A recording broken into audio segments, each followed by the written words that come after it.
And milestone 3, or task 2. Heather, this is your composite image for your Photoshop program task. And I'm looking at the image that you sent. Now I can see that you have your background, you have your layer that has a mask on it, so you've learned a lot about Photoshop. I want to talk to you a little bit about now the image and the selection and possibly ways to improve this particular image. So first of all, I'm going to just take your mask and I'm moving it off of the picture just so I can see what's going on. And here I see that you've placed your image in the picture. You did squash the image. You need to keep it, and it may make you look thinner, but it also makes it has an odd perspective. It doesn't look quite right. It looks like you squashed it. So you need to, anytime you adjust the size of an image, you need to hit your shift key. And I'm not going to mess with that. But a few other things on how to do the selection. One of the things that I noticed when I looked at your image up close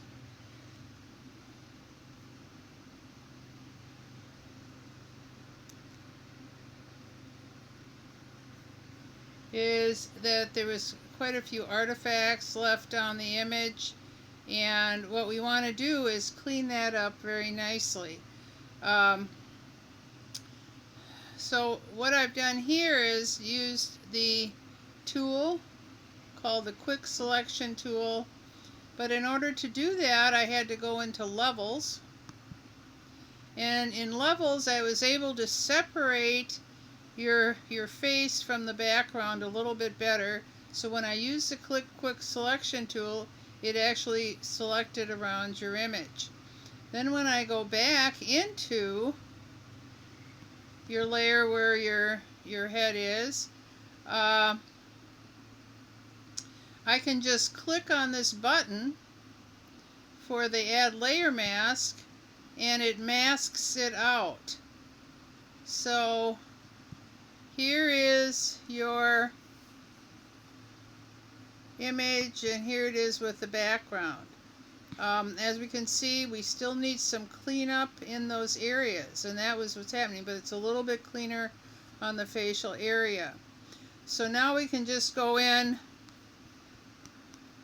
with our brush tool and work on the mask. So I want to get rid of more, then I can do that, or I can also go up and do a select and mask,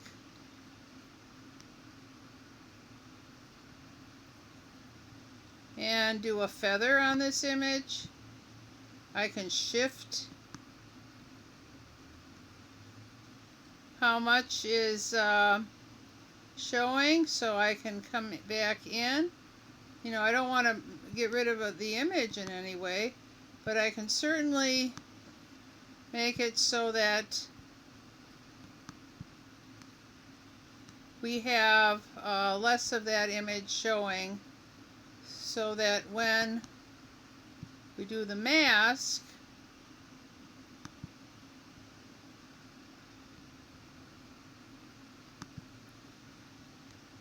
it's getting rid of some of that. Then we can go back and forth with it. So that's just one way of trying to get rid of some of the artifacts in the background of your image. And we want to come back quite a bit. I don't think this is the best image to use for your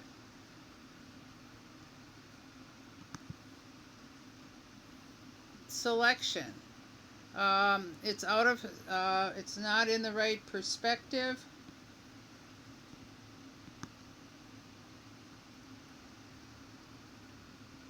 You can get rid of some of this just by going in with my black brush.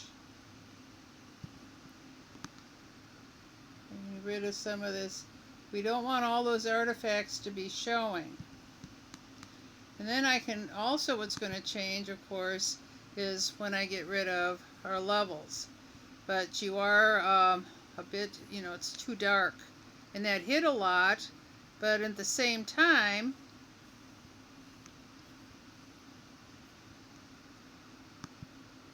we want more of this image to be shown. So I can come in and come back down where I was. This is more of a normal before I did all the extra work.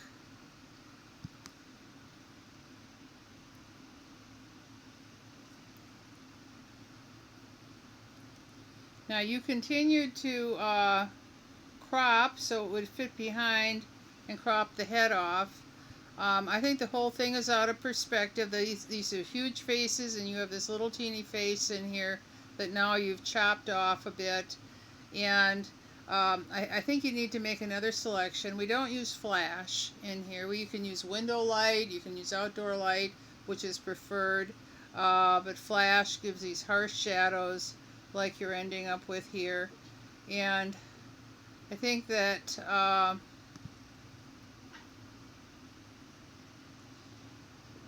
that's not the best idea. So I think you need some different imagery to come in here. I'm just trying to show you a couple of different ways of handling cleaning up the image that you're putting in there.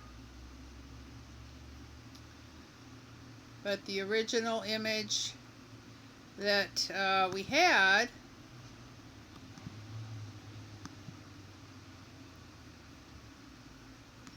it, like I say, a lot of the artifacts and things that we're showing in here. So I want to see that you're working on another image. It's an interesting composition, but how better can you fit yourself into the image? Can you take another image that would be better, especially one without flash, replacing your Milestone 2 and your Milestone 3 image? And I'm going to take it up again to just show on your original all of the artifacts, all of the things that we're showing in this particular image. And I can do that just by going in and getting rid of some of the, adding some more brightness back into the image, and the shadow details, showing how much of the extra, all this around here needs to be cleaned up anyway. But I think you can do a better job. Now you've got some of the techniques down that you can actually add more information to your image. Hope I didn't make it more complicated than you needed it, but I think you're going to have a lot of fun with this in the future and do some really nice composites if you learn a few of the techniques.